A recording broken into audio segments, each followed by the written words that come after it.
దేవుని నామానికి మహిమ కలుగును గాక. సో చేరువచ్చిన మీ అందరికీ ప్రభు నామం పేరిటి వందనాలు. విశ్వాసం అనే డాలు గురించి మనము ఇప్పుడు ధ్యానం చేయబోతా ఉన్నాం. ఎఫెసీలకు రాసిన పత్రిక 6వ అధ్యాయము 14వ వచనం నుంచి మరొకసారి నేను చదువుతా ఉన్నా.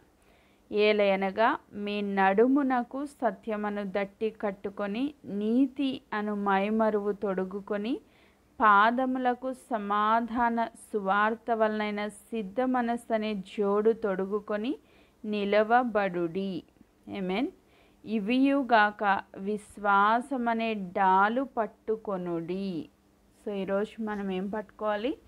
విశ్వాసం అనే డాలు పట్టుకోవాలి. ఇందాక మనం పిక్చర్లో చూసాం కదా, లెఫ్ట్ హ్యాండ్ సైడ్ ఎడమ చేతి మీద మనము ఆ డాలు పట్టుకున్న సైనికుడిని మనం చూసాం.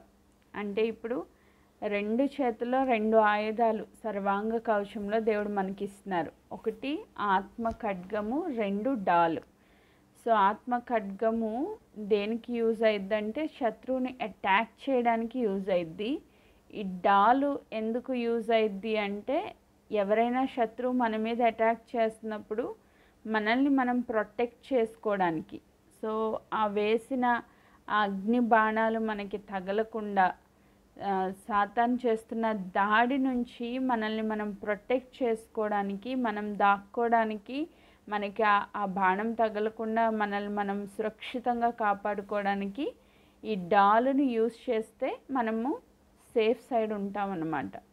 సో ఏదైనా ఒక బాణం వస్తూ ఉంది, అది మనల్ని హిట్ చేయకుండా, మనల్ని తాకకుండా ఏది ప్రొటెక్ట్ చేస్తుంది అంటే ఈ డాలు ప్రొటెక్ట్ చేస్తుంది అన్నమాట. సో ఈ డాలు ఎంతో ఇంపార్టెంట్. ఇప్పుడు మనం అటాక్ చేయడం ఎంత ఇంపార్టెంటో, సాతాను మన మీద అటాక్ చేసినప్పుడు మనల్ని మనం కాపాడుకోవడం కూడా అంతే ఇంపార్టెంట్. సో ఈరోజు యేసుక్రీస్తు ప్రభువులో ఉన్న ప్రతి బిడ్డ ప్రతినిత్యము యుద్ధ రంగంలో పోరాడే సైనికుడు అని మనం నేర్చుకుంటూ వస్తున్నాం. ఈ సైనికుడికి సాతాను వేస్తున్న ఆ అగ్ని బాణాల నుంచి తన్ను తాను ప్రొటెక్ట్ చేసుకోవడానికి అవసరమైన డాలు ఏంటి అంటే విశ్వాసము. సో ఈ విశ్వాసము అనే డాలు ఎవరైతే ఈ చేతిలో పట్టుకొని ఉంటారో, ఎడమ చేతిలో ఈ డాల్ ఎవరి చేతిలో అయితే ఉంటుందో, విశ్వాసం ఎవరి చేతిలో అయితే ఉంటుందో, విశ్వాసం ఎవరైతే కలిగి ఉంటారో, ఇప్పుడు సాతాను చేస్తున్న ఆ దాడి నుంచి మనల్ని మనం కాపాడుకోగలుగుతాం. ఆమేన్. సో సాతాను ఎంతో భయంకరంగా విజృంభించి దాడి చేయడానికి, మన జీవితాలను వాడు పట్టుకుని లాగడానికి ఎంతో ప్రయత్నిస్తూ ఉంటాడు. సో చాలా రకాల దాడులు చేస్తూ ఉంటాడు. మనం వారికి తెలుసు అన్ని విధాల దాడుల నుంచి మనల్ని ప్రొటెక్ట్ చేసుకోవడానికి ఒక్క విశ్వాసం సరిపోతుంది. సో నీ జీవితంలో నువ్వు సరైన రీతిలో ప్రభువుని తెలుసుకొని సంపూర్ణమైన విశ్వాసాన్ని నువ్వు కలిగి ఉంటే, సాతాను ఏ రీతిగా నీ మీద దాడి చేసినా నువ్వు ఆ యుద్ధంలో ఓడిపోవు, విజయాన్నే చూస్తావు. ఆమేన్. సో ఈరోజు విజయాన్ని చూడాలి అంటే, మనల్ని మనం ప్రొటెక్ట్ చేసుకోవాలంటే ఈ విశ్వాసం చాలా అవసరమై ఉన్నదని మరొకసారి నేను జ్ఞాపకం చేస్తూ ఉన్నాను. సో మనకు వచ్చే ఆ విషమ పరీక్షలు లేదా భయంకరమైన సమస్యల్లో నిలవబడడానికి చాలా విశ్వాసం అవసరం. సాతాను ఎలా దాడి చేస్తాడంటే, ఇంక చాలే నువ్వు పోరాడింది, కాస్త రెస్ట్ తీసుకో అని చెప్పి మన శరీరాన్ని ప్రేరేపించి శారీరక రీతిగా మన పైన ఒక ఆలోచనలు పుట్టించి సుఖమునకు లేకపోతే మన స్వార్థాన్ని ప్రేరేపించి ఈ యుద్ధ రంగంలో నుంచి మనల్ని బయటికి లాగడానికి ట్రై చేస్తూ ఉంటాడు. ఫర్ ఎగ్జాంపుల్ మనకు అర్థం అవడం కోసం, యోసేపు ఎంత మంచి విశ్వాసి. చిన్నప్పుడే దేవుడిచ్చిన కలలను నమ్మి విశ్వాసంతో దేవుడు ఎప్పటికైనా ఒక ఉన్నతమైన స్థానానికి తీసుకుని వెళ్తాడు. నా తండ్రి, నా తల్లి, నా అన్నదమ్ములు వచ్చి నా ఎదుట మోకరించే స్టేజ్కి నన్ను తీసుకుని వెళ్తాడని ఎంతో విశ్వాసంతో దేవుడు తోడై ఉన్న కారణాన్ని బట్టి ఆయన వర్ధిల్లుతా వెళ్తూ ఉంటే సడన్గా పోతీఫర్ భార్య వచ్చింది. వచ్చి ఆయన్ని ప్రేరేపిస్తూ ఉందంట పాపం చేయడానికి. ఈ ఆలోచన ఎక్కడి నుంచి వచ్చింది ఆమెకి? ఆలోచన పెట్టింది ఎవరు? ఆయన్ని ప్రేరేపించమని ఆమెను ప్రేరేపించింది ఎవరు? సాతాను. సో సాతాను ఏం చేశాడు? ఆమెలో దూరి ఈయన్ని పాపంలోనికి లాగడానికి ఒక అగ్ని బాణం వేశాడనమాట. సో ఒక యుద్ధం, ఒక పోరాటంలో ఇప్పుడు యోసేపు నిలవబడినప్పుడు దేవుడు చూస్తున్నాడు అనే భయముతో ఆయన అక్కడి నుంచి పారిపోయాడంట. ఆమేన్. సో అంటే దేవుడు చూస్తున్నాడు అనే విశ్వాసం ఆయనలో ఉంది కాబట్టి ఆ యుద్ధంలో ఆయన విజయాన్ని సాధించగలిగాడు. ఆమేన్. Praise God. సో ఈరోజు మనకు కూడా సాతాను చాలా రకాల దాడులు చేస్తూ ఉంటాడు. ఈరోజు ఎవరి కన్నుల ఎదుట దేవుని భయం ఉందో, అంటే విశ్వాసం ఉంది, దేవుడు చూస్తున్నాడు, దేవుడు అనుక్షణము నన్ను పరిశీలిస్తున్నాడు అని ఎంతమందిలో అయితే విశ్వాసం ఉందో వాళ్ళందరూ కూడా ఇలాంటి దాడుల నుంచి వాళ్ళని వాళ్ళు ప్రొటెక్ట్ చేసుకోగలుగుతారు. ఆమేన్. ఇప్పుడు యోసేపు తను ప్రొటెక్ట్ చేసుకోవడానికి, తను కాపాడుకోవడానికి అక్కడ ఏం యూజ్ అయిందంటే దేవుని పైన ఉన్న అచంచలమైన విశ్వాసం. ఇప్పుడు నన్ను ఎవ్వరు చూడట్లేదు, ఈమెతో నేను పాపం చేస్తే ఆమె యజమానురాలయ్యండి, ఆమె ఇష్టపడుతుంది కాబట్టి నేను పాపం చేస్తే నన్ను ఎవడు చూస్తున్నాడు అని ఆయన తప్పు చేసి ఉండొచ్చు. కానీ దేవుని పైన ఉన్న విశ్వాసము ఆయన తప్పు చేయకుండా ఆపింది, పాపం చేయకుండా ఆపింది, తను ప్రొటెక్ట్ చేసుకోవడానికి నడిపించింది. ఈ రీతిగా సాతాను చాలా రకాల దాడులు చేస్తూ ఉంటాడు. సో ఇప్పుడు మనము దేన్ని కలిగి ఉండాలి? విశ్వాసాన్ని కలిగి ఉన్నప్పుడు ఆ దాడి నుంచి మనం ప్రొటెక్ట్ చేసుకుంటాం. గెహజీ గురించి మనం చూస్తాం. ఇంకొక ఎగ్జాంపుల్లో గెహజీ ఏం చేశాడంట? తన యజమానుడు చూస్తున్నాడు అని చెప్పే భయం లేకుండా, యజమానికి తెలిస్తే ఎట్లా అనే భయం లేకుండా సైలెంట్గా వెళ్ళి డబ్బు సంచి తెచ్చుకొని దాచిపెట్టేసి వచ్చేసాడు. ఇప్పుడు దైవజనుడు అడుగుతున్నారు, గెహజీ నువ్వు ఎక్కడికి వెళ్ళావు? నువ్వు వెళ్తున్నప్పుడు నా ఆత్మ నీతో కూడా రాలేదా అని. అంటే ఇప్పుడు ఆ దైవజనుడికి ఆత్మలో గ్రహించే జ్ఞానం ఉందనే విశ్వాసం ఈయనకి లేదు కాబట్టే పడిపోయాడు. సాతాను ఒక చిన్న ధనాశ పుట్టించాడు తనలో. అయ్యో దేవుడు చూస్తున్నాడు కదా, నా దైవజనుడు చూస్తున్నాడు కదా అనే భయం లేదు ఆయనకి. ఇప్పుడు ఏమొచ్చింది? ఆ ధనాశ ప్రేరేపించినప్పుడు ఆశతో ప్రేరేపించబడ్డాడు, తను కూడా అంగీకరించాడు, వెళ్ళాడు, తెచ్చుకున్నాడు. ఇప్పుడు నయమాన్ వదిలేసిన కుష్టి ఈయనకు వచ్చిందంట. సో విశ్వాసం లేకపోతే సాతాను చేసిన దాడిలో గెహజీ పడిపోయాడు.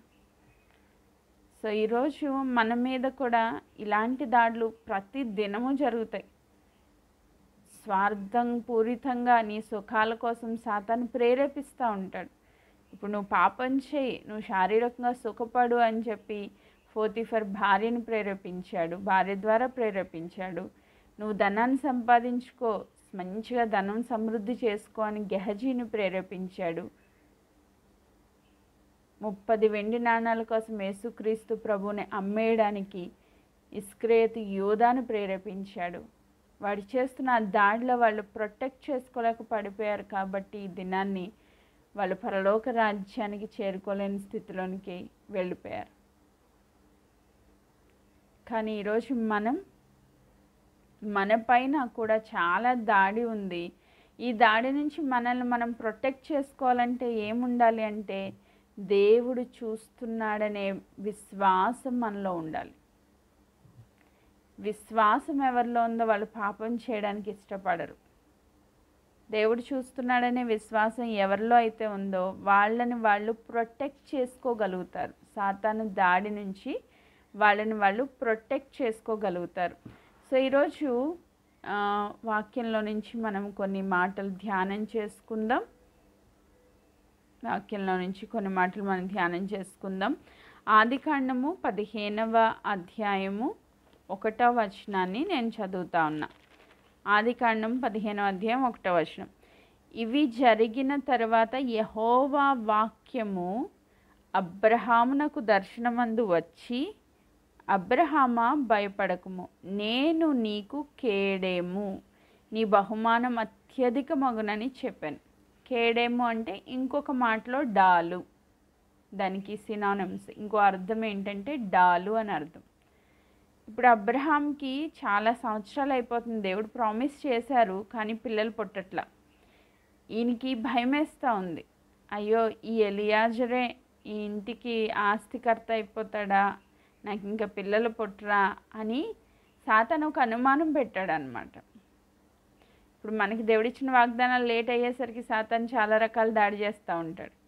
నీకు వాగ్దానాలు అయితే ఉన్నాయి కానీ నీ జీవితంలో కార్యం అయితే జరగదు అని సాతాను ఒక అనుమానాన్ని, అవిశ్వాసాన్ని మనలో పుట్టిస్తూ ఉంటాడు. సో అలా అవిశ్వాసం వచ్చినప్పుడు, అలా అనుమానం వచ్చినప్పుడు ఫస్ట్ వచ్చేది ఏంటి అంటే భయం. సో అందుకే దేవుడు వచ్చి మాట్లాడుతున్నారు అబ్రహాంతో. ఏమంటున్నారు? అబ్రామా భయపడకుము, నేను నీకు కేడేము, నేను నీకు డాలు, నీ బహుమానము అత్యధికమగునని చెప్పాను. దేవుడు చెప్తున్నారు, నువ్వు నా యందు విశ్వాసం ఉంచావు కదా, నువ్వు నా యందు విశ్వాసం ఉంచావు కదా, నేను నీకు డాలు. అంటే దేవుడు ఒక షీల్డ్ అనమాట, ప్రొటెక్షన్ షీల్డ్. సో ఆ డాలు చేతిలో ఎలా అయితే డాలు పట్టుకున్నాడో, సాతాను వేసిన అగ్ని బాణాలు తగలకుండా తను ప్రొటెక్ట్ చేసుకోవడానికి ఇప్పుడు డాల్ ప్లేస్లోకి ఎవరు వచ్చారంట? ప్రభువే వచ్చేసారు. అంటే సాతాను నిన్ను దాడి చేయాలంటే ఫస్ట్ నన్ను దాటాలి. ప్రభువుని ఎవడైనా దాటగలరా? సాతాను ఎంత దాడి చేసినా ప్రభు అడ్డంగా నిలబడ్డారు. ఇప్పుడు అబ్రహాంను ముట్టాలంటే ఫస్ట్ నన్ను ముట్టు, నన్ను దాటి వెళ్ళు అని దేవుడు చెప్తున్నారనమాట. సో నేను నీకు డాలు, నేను నీకు ప్రొటెక్షన్. ఇప్పుడు నీ బహుమానం అత్యధికం అవుతుంది, కాబట్టి నువ్వు భయపడొద్దు. ఈరోజు దేవుడు మనకు చెప్తున్నారు, నువ్వు ఎవరిపైన అయితే విశ్వాసం ఉంచావో ఆయనే నీకు డాల్. ఆమేన్. నువ్వు దేవుని పైన ఎంత విశ్వాసం పెట్టుకుంటే అంత ప్రొటెక్షన్ దేవుడు నీకు ఇస్తారు. ఇప్పుడు నువ్వేం భయపడాల్సిన అవసరం లేదు. సో ఆయన నీకు అత్యధికమైన బహుమానం ఇచ్చే దేవుడు. ఆమేన్. Praise God. ఇదే మాట ఇశ్రాయేలు ప్రజలతో కూడా మోషే మాట్లాడుతూ ద్వితీయోపదేశకాండం చివరి అధ్యాయం 32వ అధ్యాయము 33వ అధ్యాయము 29వ వచనాన్ని నేను చదువుతున్నాను. ద్వితీయోపదేశకాండం 33:29. ఇశ్రాయేలు, నీ భాగ్యం ఎంత గొప్పది, యెహోవా రక్షించిన నిన్ను పోలిన వాడెవడు, ఆయన నీకు సహాయకరమైన కేడేము అంటే డాలు. యెహోవా రక్షించిన నిన్ను పోలిన వాడెవడు, ఆయన నీకు సహాయకరమైన కేడేము, నీకు ఔన్నత్యము కలిగించు ఖడ్గము, నీ శత్రువులు నీకు లోబడినట్లుగా వారు వేషం వేయుదురు, నీవు వారిని ఉన్నత స్థలమున త్రొక్కెదవు. ఇశ్రాయేలు, నీ భాగ్యము ఎంత గొప్పది, యెహోవా రక్షించిన నిన్ను పోలిన వాడెవడు. సో ఈరోజు నీ భాగ్యం ఎంత గొప్పది, మనం ఎంత భాగ్యవంతులమో మనం తెలుసుకుంటే మనకు వస్తున్న చిన్న చిన్న దాడుల్లో మనం పడిపోం, భయపడం, కృంగిపోము, అలసిపోము, వెనుతిరగము, దేవునిలో స్ట్రాంగ్గా నిలవబడగలుగుతాం. ఈ యుద్ధరంగంలో స్థిరంగా స్ట్రాంగ్గా నిలవబడగలుగుతాం. నీకు వస్తున్న దాడిలో నువ్వు పడిపోతున్నావంటే, నువ్వు కృంగిపోతున్నావంటే, కొంతమంది చెప్తారు, అమ్మ నేను ఈ సమస్యలు తట్టుకోలేను, నా వల్ల కాదు, నేను చనిపోదాం అనుకుంటున్నా. ఎందుకు వస్తుంది నీకు ఆలోచన? ఆ మాట నీ నోట్లోంచి ఎందుకు వస్తుంది అంటే నీకు విశ్వాసం లేదు. నీ భాగ్యం ఎంత గొప్పదో నువ్వు ఎరగడం లేదు. అందుకే నీకు ఆడు చేస్తున్న దాడిలో నువ్వు పడిపోతున్నావు, కృంగిపోతున్నావు, భయపడిపోతున్నావు. ఈరోజు నువ్వు ఎంత భాగ్యవంతురాలువో తెలుసుకుంటే దుష్టుని ఈజీగా మనం జయించవచ్చు. వాడేసిన అగ్ని బాణాలని మనల్ని మనం ప్రొటెక్ట్ చేసుకోవడమే కాదు, యెహోవా ఆయనే నీకు సహాయకరమైన కేడెము. దేవుడే నీకు సహాయకరమైన కేడెం అంటే డాల్. నిన్ను ప్రొటెక్ట్ చేసి నీకు సహాయం చేసే దేవుడు నీతో ఉన్నాడనే విశ్వాసం నీకు లేకపోతే నువ్వు ఈ పోరాటంలో పడిపోతావు.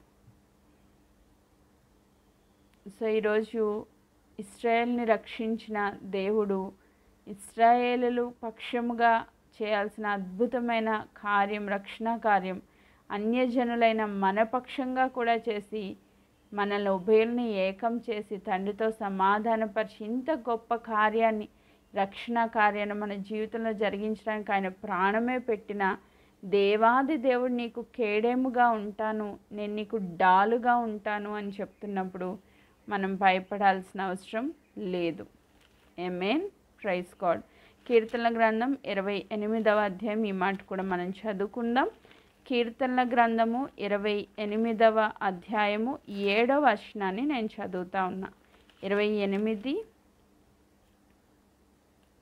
7వ వచనం. యెహోవా నా ఆశ్రయము, యెహోవా నా ఆశ్రయము, నా కేడెము, నా హృదయం ఆయన యందు నమ్మిక యుంచెను గనుక నాకు సహాయము కలిగెను. దావీదు భక్తుడు చెప్తున్నారు, యెహోవా నా ఆశ్రయము, నా కేడెము. నేను దేవుని ఆశ్రయించాను, ఆయన నాకు డాల్, ఆయన నాకు ప్రొటెక్షన్. నా హృదయం ఆయన యందు నమ్మిక యుంచెను గనుక నాకు సహాయం కలిగెను. ఎంతమంది అయితే దేవుని యందు విశ్వాసం ఉంచుతారో, నమ్మకం పెట్టుకుంటారో వాళ్ళకి ఏం కలుగుతుందంటే సహాయము కలుగుతుంది. ఆయనే డాల్గా ప్రొటెక్షన్గా ఉంటారు.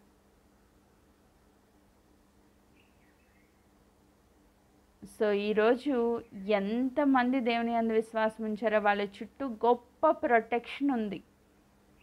ఎలీషా పనివాడి గురించి మనం చదువుతాం కదా, శత్రువులు చుట్టూ మోహరించి ఉన్నారని పనివాడు చూసి చాలా భయపడిపోయాడంట. కానీ దైవజనుడు మాత్రం ఏ భయం లేకుండా నిబ్బరంగా ఉన్నాడు. ఎందుకు నిబ్బరంగా ఉన్నాడు? ఆయనకి ఏం కనబడుతుంది? ఆయన విశ్వాసంతో చూసినప్పుడు అగ్ని రథాలు కనబడుతున్నాయి. ఆమేన్. దేవుడు ఆయనకి చుట్టూ ప్రొటెక్షన్గా ఉన్నారన్న విషయం ఆయనకి అర్థమైంది, కానీ ఈ పనోడికి అర్థం కాల. ఈ పనోడికి అంత విశ్వాసం లేదు, అంత ఆత్మీయ కన్నులు కూడా తెరవబడలేదు. సో కాబట్టి ఈయనకి ఏం కనిపించట్లేదు. విశ్వాసంతో ఉన్న వ్యక్తికి దేవుడు చుట్టూ ఎలాంటి ప్రొటెక్షన్ ఇస్తున్నారో, దేవుడు ఎంతగా వారి పక్షంగా కార్యాలు చేస్తున్నారో విశ్వాసంతో చూసే చూపులో కనబడుతుంది. అది అప్పుడు మనం భయపడం. అందుకే ఇక్కడ దావీదు భక్తుడు చెప్తున్నాడు కదా, నా హృదయం ఆయన యందు నమ్మిక ఉంచెను, నా హృదయం ఆయన యందు విశ్వాసం ఉంచెను కనుక నాకు సహాయం కలిగను. ఈరోజు నీకు సహాయం కావాలా? దేవుడి నుంచి. సాతాను చేసిన ఈ పోరాటంలో ఆయనే నీకు షీల్డ్గా ఉండి నిన్ను ప్రొటెక్ట్ చేయాలా, డాలుగా ఆయన ఉండాలా? నువ్వు దేవుని యందు నమ్మిక ఉంచితే చాలు, విశ్వాసం ఉంచితే చాలు. ఆయన నీకు ప్రొటెక్షన్ ఇస్తారు, నీకు సహాయాన్ని కూడా చేస్తారు. ఆమేన్. సో సాతాన్ని జయించి ఎదిరించి నువ్వు నిలవబడగలవు అని దావీదు భక్తుడు మనకి తెలియజేస్తూ ఉన్నారు. ఇంకొక మాట చదువుకుందాం. 115వ కీర్తన 115వ కీర్తన 9, 10, 11 వచనాలు నేను చదువుతున్నా. 115వ కీర్తన. ఇశ్రాయేలులారా యెహోవాను నమ్ముకొనుడి, ఆయన వారికి సహాయమును కేడెము. అహరోను వంశస్థులారా యెహోవాను నమ్ముకొనుడి, ఆయన వారికి సహాయము కేడెము. యెహోవా యందు భయభక్తులు గలవారులారా యెహోవా యందు నమ్మిక ఉంచుడి, ఆయన వారికి సహాయము కేడెము. సో 3 times ఆయన వారికి సహాయము కేడెము అని రాశారు. ఇశ్రాయేలీలారా, అహరోను వంశస్థులారా, యెహోవా యందు భయభక్తులు కలిగి ఉన్నవారులారా ఆయన్ని నమ్ముకోండి, ఆయన యందు విశ్వాసం ఉంచండి, ఆయన మీకు సహాయము కేడేముగా ఉంటాను అని చెప్తున్నారు. ఈరోజు యుద్ధ రంగంలో మనందరము సైనికులమే, మనందరం పోరాటంలోనే ఉన్నాం. సో ఈరోజు నువ్వు ఈ పోరాటాన్ని గెలవాలి అంటే దేవుని యందు అచంచలమైన విశ్వాసాన్ని నువ్వు కలిగి ఉండాలి. అప్పుడు సాతాను చేస్తున్న దాడి నుంచి దేవుడే నిన్ను ప్రొటెక్ట్ చేస్తారు. ఆమేన్. Praise God. ఆయన నీకు సహాయమును కేడేమునై ఉన్నారు అని మరొక్కసారి మనం జ్ఞాపకం చేసుకుందాం. ఆమేన్. సో విశ్వాసం అంటే ఏంటి మనందరికీ తెలుసు. హెబ్రీయులకు రాసిన పత్రిక 11వ అధ్యాయంలో సరే విశ్వాసం ఉంచుడి, విశ్వాసం ఉంచుడి, విశ్వాసం ఉంచితే ఆయన డాలుగా నిన్ను ప్రొటెక్ట్ చేస్తారు అని చెప్పుకుంటా ఉన్నాం కదా. సో అంటే విశ్వాసం అంటే ఏంటి, అది కూడా ఒకసారి మనము తెలిసిన విషయమే కానీ ఒకసారి జ్ఞాపకం చేసుకుంటే విశ్వాసం అంటే ఏంటి అంటే హెబ్రీయులకు రాసిన పత్రిక 11వ అధ్యాయము 1వ వచనం. విశ్వాసం అనున్నది నిరీక్షింపబడి వాటి యొక్క నిజ స్వరూపము అదృశ్యమైనవి ఉన్నవనుటకు రుజువునై ఉన్నది. నువ్వు ఏదైతే చూడకుండా నమ్ముతావో అదే విశ్వాసం. నువ్వు చూడకుండా దేవుడు చేస్తానని చెప్పినప్పుడు నమ్ముతావో అదే విశ్వాసం. అబ్రహాం జీవితంలో పిల్లలు పుట్టలేదు కానీ దేవుడు చెప్తున్నారు, నేను నీకు కేడెంగా డాలుగా ఉంటాను, సో నువ్వు నీ బహుమానం అత్యధికమని చెప్పారు. అప్పటికి ఇంకా పిల్లలు పుట్టల.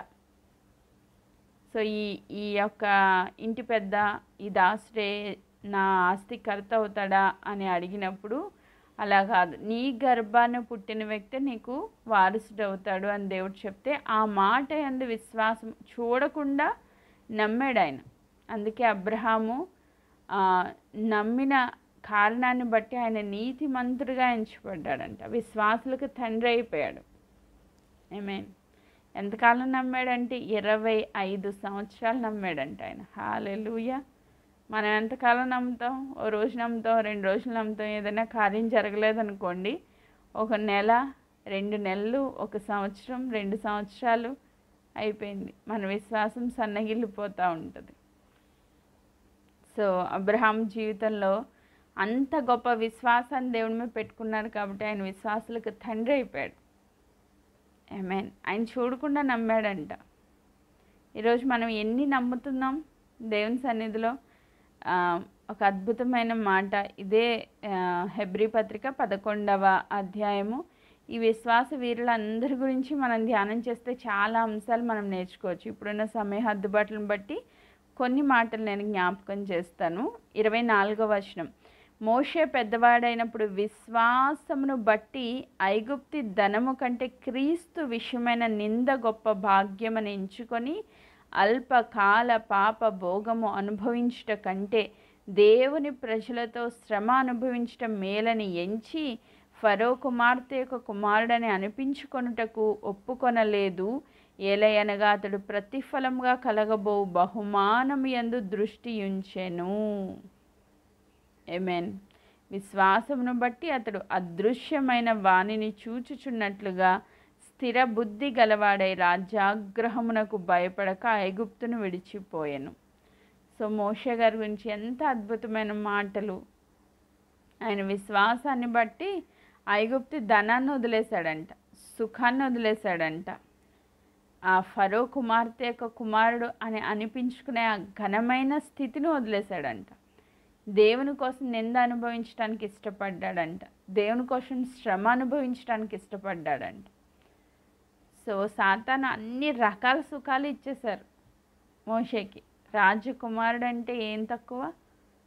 అన్ని రకాల సుఖభోగాలు అనుభవించవలసిన స్థితిలో ఆయన ఉండి దేవుని కోసం ఎలాంటి విశ్వాసం కలిగి ఉన్నాడంటే ఖచ్చితంగా దేవుడు ఒక దినాన్ని మమ్మల్ని ఈ దాస్యత్వం నుంచి విడిపిస్తారు, దేవుడు ఇచ్చిన వాగ్దాన నెరవేర్పులో మమ్మల్ని నిలవబెడతారు అని విశ్వాసముతో ఆయన ఐగుప్తి ధనాన్ని విడిచిపెట్టి ఆయన ప్రజలతో నిందలు అనుభవించడానికి ఇష్టపడ్డాడంట. ఆమేన్. ఈరోజు నీకు సుఖం కావాలా? దేవుని కోసం నిందలు కావాలా? సో నీవు ఎలా దేవుని విశ్వసిస్తే అలా నీ జీవితంలో కార్యాలు దేవుడు చేస్తారు. నాకు సుఖమే కావాలి అని వెళ్ళిపోయిన వ్యక్తులు చరిత్రలో నాశనం అయిపోయారు. నాకు ధనమే కావాలని వెళ్ళిపోయిన వ్యక్తులు దేవుని ఉగ్రతకు పాలయ్యారు. కానీ దేవుని కోసం నిందలు అనుభవించడానికి, శ్రమ అనుభవించడానికి ఇష్టపడిన మోషే ఒక గొప్ప నాయకుడు అయ్యారు. ఆమేన్. ఇదంతా ఎలా చేశాడు ఈయన? ఇంత త్యాగం ఎలా చేశారంటే విశ్వాసమును బట్టి. సో నీ జీవితంలో ఏది దేవుని కోసం వదులుకోవాలనుకున్నా అంతకన్నా గొప్ప బహుమానం నీకు దేవుడు ఇస్తాడని విశ్వాసం ఉండాలి. ఆమేన్. ఈరోజు శరీర సుఖాన్ని విడిచిపెట్టడానికి చాలామంది ఇష్టపడరు. దేవుళ్ళలోనే ఉన్నవాళ్ళు వ్యభిచారం, దేవుళ్ళలోనే ఉన్నవాళ్ళు త్రాగుడు, దేవుళ్ళలోనే ఉన్నవాళ్ళు అబద్ధాలు, అంటే దేవుడు చూస్తున్నాడనే విశ్వాసం లేదు వీళ్ళకి. సాతాను ఇలా శరీరాన్ని ప్రేరేపిస్తూ ఉంటాడు. ఆ ప్రేరేపణలో వీళ్ళు పడిపోతున్నారు అంటే దేవుడు చూస్తున్నాడనే విశ్వాసం లేదు, భయం లేదు. తద్వారా వాళ్ళ శరీర సుఖాలకు అలవాటు పడిపోయారు. సో దేవుని తెలిసి కూడా ఇంకా పాపంలో కంటిన్యూ అవుతూనే ఉంటారు. సాతాను వేసిన బాణాల్లో పడిపోతూనే ఉంటారు, కృంగిపోతూనే ఉంటారు, దేవుడికి దూరం అయిపోతూనే ఉంటారు, యుద్ధంలో ఓడిపోతూ ఉంటారు. కానీ ఈరోజు మోషే విశ్వాసమును బట్టి అన్నీ వదిలేసుకున్నాడు. ఆయన సుఖాన్ని వదిలేసుకున్నాడు, ధనాన్ని వదిలేసుకున్నాడు, గొప్ప పేరును వదిలేసుకున్నాడు. ఆయన జీవితంలో అన్నీ త్యాగం చేశాడు ఆయన. తద్వారా గొప్ప నాయకుడిగా దేవుని చేతిలో పడి ఆయన అనేకులను దేవుని సన్నిధిలో నడిపించగలిగే నాయకుడిగా దేవుడు స్థిరపరిచారు.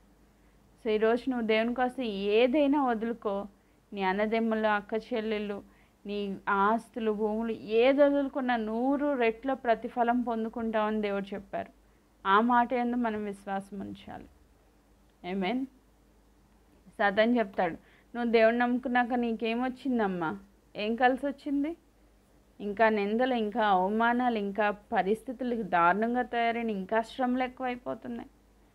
సో నీకేమొచ్చింది దేవుని నమ్ముకున్నాక అని క్వశ్చన్ చేస్తాడు సాతాను. నువ్వు అవును బాబు ఏమీ రాలేదు అంటే సాతానికి లోబడిపోతున్నావు. నీకు విశ్వాసం లేదు దేవుని మీద. పొందబోయే బహుమానం ఏంటో నీకు తెలియడం లేదు. తద్వారా నువ్వు ఓడిపోతా ఉన్నావు. ఈ బ్యాటిల్ ఫీల్డ్లో నువ్వు గెలవలేకపోతున్నావు.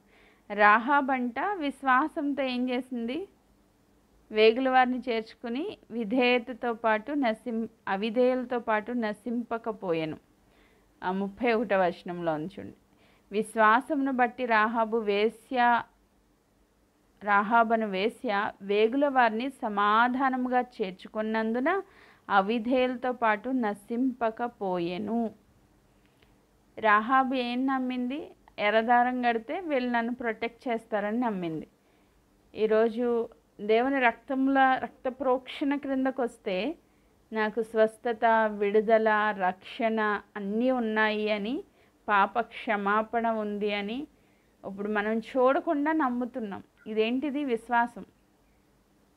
సాతాను వస్తాడు అంటాడు, ఓ నువ్వు ఎంత ఘోరమైన పాపం చేసేసావు, దేవుడు నిన్ను క్షమిస్తారా? ఇంపాసిబుల్, అది జరగదు, నువ్వు చాలా ఘోరమైన పాపివి అని మనతో మాట్లాడుతూ ఉన్నప్పుడు మనం ఏం చెప్పాలి? విశ్వాసముతో దేవుని యొక్క మాటను మనం నమ్మి సాతాన్ని ఎదిరించాలి. సో దానికి విశ్వాసం చాలా అవసరం. ఫస్ట్ మనం నిలవబడాలంటే విశ్వాసం చాలా అవసరం. రాహాబ్ అనే వేశ్య నమ్మింది కాబట్టి అందరినీ తీసుకొచ్చి చేర్చుకుందంట. కుటుంబంలో అందరినీ తీసుకొచ్చి ఆ ఇంట్లో పెట్టుకుంది. ఎంత విశ్వాసం ఉంటే ఆ మాట మీద ఆమె అందరినీ సమకూర్చుకుంటుంది.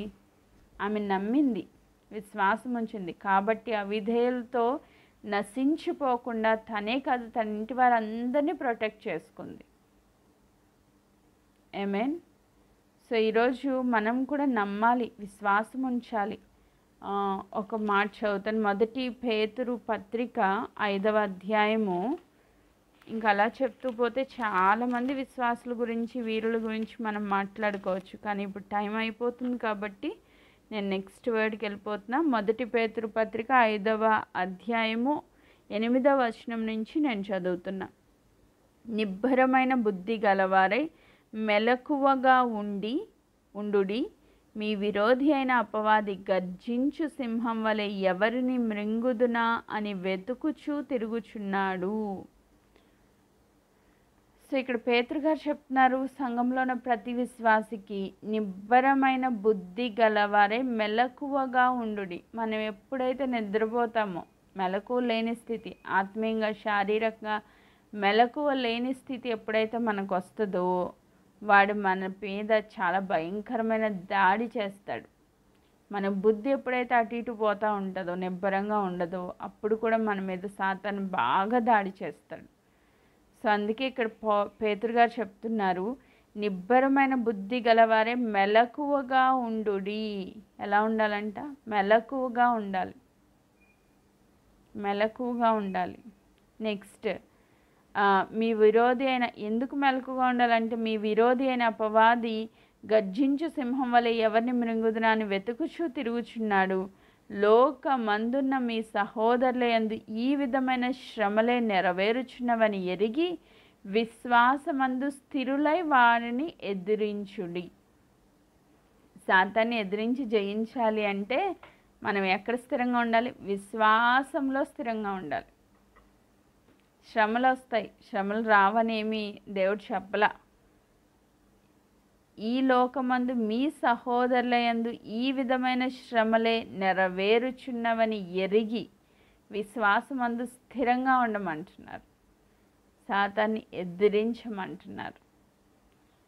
సో ఈరోజు నీకు వచ్చే శ్రమల్లో నువ్వు ఎంత గొప్ప విశ్వాసం పెట్టుకుంటే అంత స్థిరంగా నువ్వు నిలవబడగలుగుతావు. క్యాన్సర్ వచ్చిందా? రానివ్వండి, ప్రభుకు స్తోత్రం. దాని నుంచి విడిపించగలిగిన దేవుణ్ణి నేను కలిగి ఉన్నానని నువ్వు విశ్వసిస్తే నువ్వు స్ట్రాంగ్గా నిలవబడగలుగుతావు. కుటుంబంలో పెద్ద తుఫాన్ లాంటి సమస్య వచ్చిందా?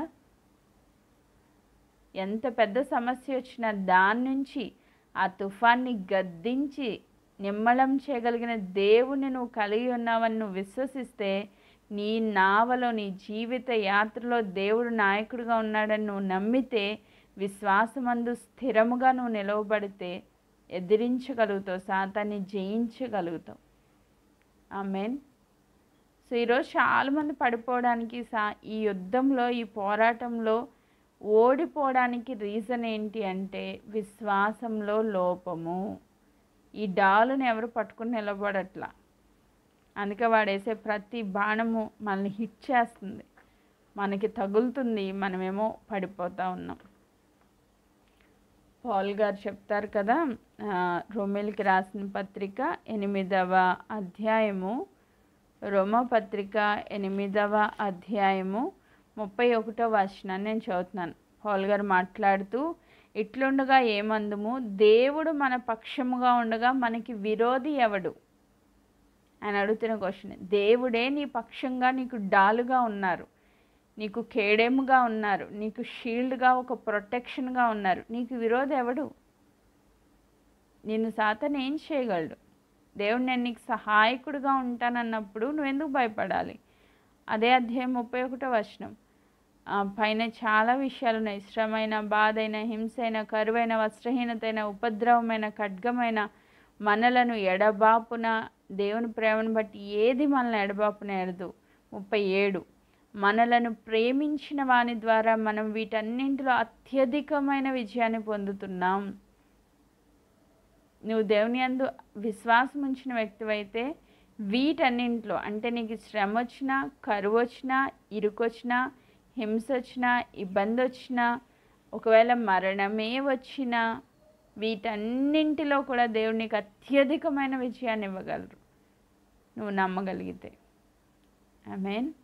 వీటన్నింటిలో కూడా అత్యధికమైన విజయాన్ని దేవుడు నీకు ఇవ్వగలరు.